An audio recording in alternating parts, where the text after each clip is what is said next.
अहमदाबाद इथे झालेल्या विमान दुर्घटनेवर रिलायन्स उद्योग समूहाकडून तीव्र दुःख व्यक्त करण्यात आले। रिलायन्स उद्योग समूहाचे चेअरमन मुकेश अंबानी आणि नीता अंबानी यांनी या अपघातावर दुःख व्यक्त केले। या संकटसमयी संपूर्ण रिलायन्स उद्योग समूह सरकारसोबत आहे। मदत आणि बचाव कार्यात सर्वतोपरी मदत रिलायन्स समूहाकडून देण्यात येईल।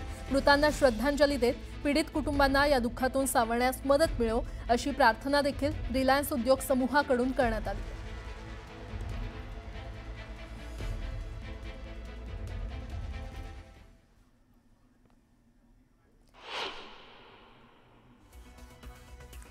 नीता आणि मी तसंच संपूर्ण रिलायन्स कुटुंब हे अहमदाबादमधील दुर्दैवी विमान अपघातामुळे झालेल्या जीवितहानीने अत्यंत व्यथित आणि दुःखी आहोत। या दुर्दैवी घटनेमुळे प्रभावित झालेल्या सर्वांप्रती आम्ही शोकसंवेदना व्यक्त करतो। या दुःखद क्षणात रिलायन्स अखंडपणे मदत कार्यात आणि शक्य त्या सर्व प्रकारे सहाय्य करण्यासाठी रिलायन्स सज्ज आहे।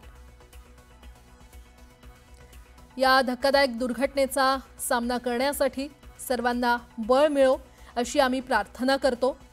ओम शांती असं रिलायन्सकडून किंवा मुकेश अंबानी आणि नीता अंबानी यांनी म्हटलेलं आहे।